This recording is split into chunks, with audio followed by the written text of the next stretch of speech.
So it's raining, which is not a great thing. Up to 40 millimeters was forecast to fall by Environment Canada today, and Smith says no matter how much falls, it will likely cause issues with the recession of the flood water. It's safe to say that areas that are currently experiencing flooding will not see water levels start to recede until the water works its way out of the watershed, and this is obviously going to delay that, and again, in some places, may marginally increase it. He says the province has now reached out to provide some relief to flood-affected residents and property owners.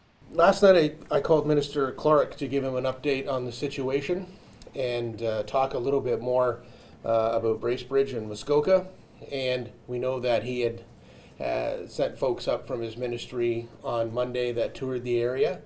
So we had a good conversation, and last night folks in his ministry and the minister got to work on getting together the required paperwork to sign a ministerial order allowing for the Disaster Recovery Assistance for Ontarians program to be activated. I was very pleased to hear from the minister directly this morning that all that is taken care of, and he has signed that order. This program provides basic financial assistance for small businesses, homeowners, and tenants impacted by the flood. It is important to note that it's not a replacement for insurance. Insurance comes first, but supplements those insurance proceeds should there be gaps. And it's also important to note, in our case especially, that the program is available only for primary residences. But we know that we have had a number of primary residences affected in this, as well as seasonal properties. Looking around the community, Smith says many roads remain closed.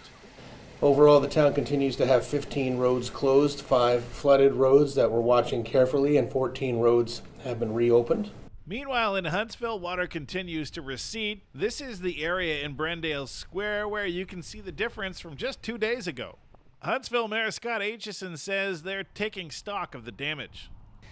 Well, I've seen a preliminary list from Public Works that looks like we probably will be north of $400,000 worth of damage caused as a result of the flood, plus a lot of overtime for barricades and staff trying to keep ahead of things over the course of the weekend and that kind of thing.